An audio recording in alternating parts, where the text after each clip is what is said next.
네, 오늘 본문 민수기 26장은 두 번째 인구조사를 실시한 이야기입니다. 그리고 오늘 우리가 읽은 본문 52절부터는 두 번째 인구조사 후에 그 나눠진 인구에 따라서 이제 가나안 땅으로 들어가게 되면 그 나눠진 인구에 따라서 어떻게 땅을 나눌 것인지 그거에 대한 이야기를 나누고 있습니다.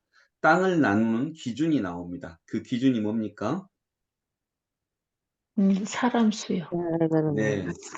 일단 간단하게는 사람 수입니다. 사람 수가 많으면 땅을 많이 받고 사람 수가 적으면 땅을 적게 받습니다. 여기에는 어떤 정신이 들어가 있을까요? 공평. 그렇죠. 네. 공평입니다. 힘이 세다고 권력이 있다고 더 넓은 땅, 더 많은 땅을 차지하지 못하는 것입니다. 하나님이 여기서 원칙을 주셨는데 사람이 많으면 많은 땅을 받고 사람이 적으면 적은 땅을 받는다. 그리고 누가 좋은 땅, 또 같은 넓이의 땅이더라도 넓은 땅, 그러니까 좋은 땅, 나쁜 땅이 있을 거 아니에요. 경작하기에 좋은 땅, 나쁜 땅도 있고 또 어쨌든 적들이 있는 땅이기 때문에 점령하기에 굉장히 힘든 땅도 있고 점령하기에 쉬운 땅도 있고 그런 걸 종합해서 좋은 땅, 나쁜 땅은 또 어떻게 나눕니까? 제비뽑기. 제비뽑기합니다. 네. 그러면 여기에는 사람의 의도, 나는 이런 땅을 갖고 싶다. 누구든지 그런 땅을 갖고 싶거든요. 좋은 땅, 그리고 또 편안한 땅 갖고 싶거든요. 근데 그런 의도 자체를 완전히 하나님은 차단시킵니다. 사람이 많으면 넓은 땅을 갖고, 그 다음에 똑같은 땅을 받는다 하더라도, 그러면 똑같은 넓이의 땅 중에 어떤 땅을 가질 거냐 역시 제비를 뽑습니다. 사람의 의도가 완전히 차단됩니다. 그리고 공평하게 나눕니다. 평등하게 나눈다라고 하는 거죠. 요즘에 하는 말로 출발선을 공평하게 합니다. 좋은 부모를 만났다고 해서 더 좋은 출발선에 있다거나 또는 가난한 부모님을 만났다고 해서 그 출발선이 같은 친구들에 비해서 굉장히 뒤에 있다거나 이렇게 하지 않는다라고 하는 것입니다. 그런 출발선을 사회적으로 보장을 해주는 것 자체가 여러분 여러 제도가 있죠. 이제 유럽 같은 경우에는 대학 등록금이 아예 무료거든요.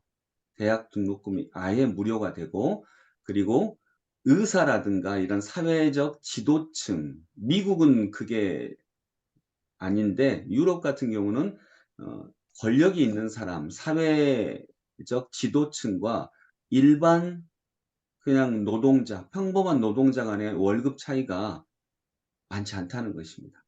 어, 이제 이런 것들이 바로 이런 출발선을 동일하게 만드는 이런 효과를 내고 있습니다. 그러니까 시골에서 자란 사람들한테 그 대학에 갈 기회를 좀 더 유리하게 부여를 한달지, 사회적으로 어렵고 힘든 사람들에게 몇 가지 혜택을 부여한달지, 이런 것들이 사회적 출발선을 동일하게 만들기 위한 성경의 정신이 사회 제도화된 것이다. 이렇게 볼 수 있겠습니다. 그래서 사람 수에 따라서 나눈다. 그것도 제비 뽑아서 나눈다라고 하는 것을 우리는 사람이 가장 중요하다라고 하는 하나님의 말씀으로 들을 수 있겠습니다. 여러분, 사람이 제일 중요합니다. 사람이 가장 중요합니다. 이것이 하나님의 뜻입니다. 우리도 그리스도의 뜻, 하나님의 뜻을 말할 때 어, 예수님의 말씀처럼 율법이 사람을 위해서 있어야지 사람이 율법을 위해서 있으면 안 되는 거죠. 그래서 안식일이 사람을 위해서 있는 것이지 사람이 안식일을 위해서 있는 것이 아니다. 라고 하는 이 예수 그리스도의 정신이 이 구약에서부터 이렇게 하나님의 말씀 속에 녹아져 있다라고 하는 것을 볼 수 있습니다. 두 번째로 우리가 좀 살펴볼 수 있는 것은 하나님은 사람을 이렇게 중요하게 생각하시는데 실제로 이제 두 번째 인구조사를 할 때 보니까 첫 번째 인구조사를 할 때 있던 20살 이상의 사람들은 몇 명 들어가 있습니까? 2명. 2명 들어가 있습니다. 2명. 예, 여호수아와 그렇죠. 갈렙 딱 두 명 들어가 있습니다. 어, 그리고 모든 사람들은 광야에서 다 죽었습니다. 그러면 사람을 이렇게 중요하게 생각하시는 하나님께서 어떻게 모든 세대가 첫 번째 인구 조사를 할 때 어른 20살 이상으로 등록된 모든 세대가 다 죽었을까? 여기서 알 수 있는 것, 사람을 살리는 것은 하나님의 말씀입니다.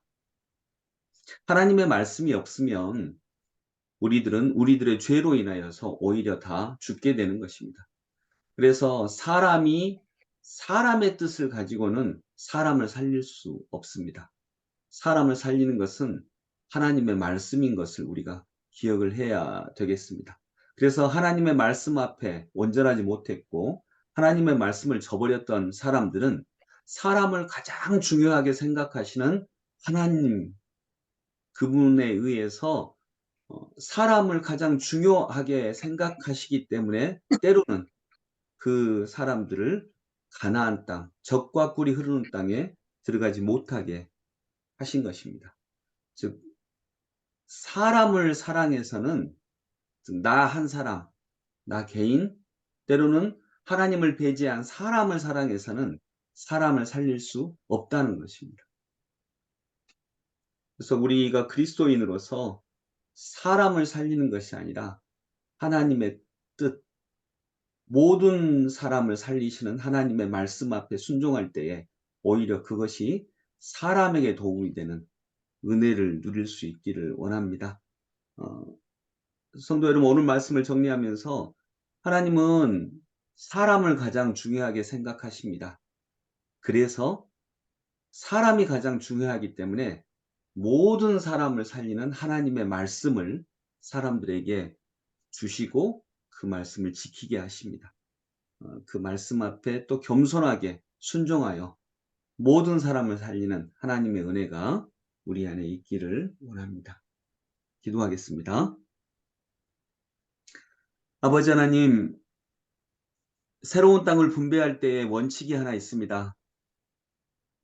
공로를 많이 쌓은 사람, 여호수아, 갈렙, 모세 이런 사람들에게 더 좋은 땅을 주어야 한다. 당연히 생각할 것 같은데 그런 말이 나오지 않습니다. 그리고 사람 수가 많으면 많이 받고 사람 수가 적으면 적게 받는다.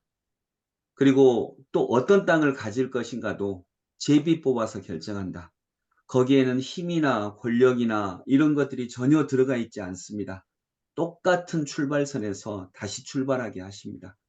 이것이 하나님의 뜻인 것을 우리도 알게 하여 주시고 우리도 잘못된 차등이 있는 출발선이 있다면 그것이 하나님의 뜻에 맞지 않는다라고 하는 것을 인정하고 아버지 하나님의 뜻에 순종하며 출발선이 다른 사회적 구조를 나름대로 잘 수정해 나가는 저희들이 되게 하여 주옵소서. 주님, 또한 그러한 것들, 그러한 하나님의 뜻들이 지켜지지 않았을 때 오히려 사람들이 다 새로운 땅에 들어가지 못합니다. 사람, 눈에 보이는 사람, 나 한 사람을 위해서는 사람을 살릴 수 없음을 믿습니다. 그래서 출발선이 다를 때에는 동일한 출발선을 갖고 평등하게 시작하며 공평하게 서로 사랑하며 이것이 하나님의 말씀이며 이 하나님의 말씀을 따를 때에 모든 사람이 서로 잘 살아갈 수 있는 하나님 말씀의 신비를 또한 경험할 수 있도록 인도하여 주옵소서. 하나님, 모세, 여호수아, 갈렙 이들은 훨씬 좋은 땅, 훨씬 넓은 땅을 내가 가질 거야 라고 주장할 수 있는 사람들이었는데 이들이 오히려 출발선을 동일하게 함으로써 모든 백성이 공평하고 아름다운 세상, 젖과 꿀이 흐르는 세상을 누릴 수 있게 되었습니다. 오늘도 우리 그리스도인들에게 이런 하나님의 은혜를 누릴 수 있는 은혜를 베풀어 주시옵소서. 예수 그리스도 이름으로 기도드립니다. 아멘.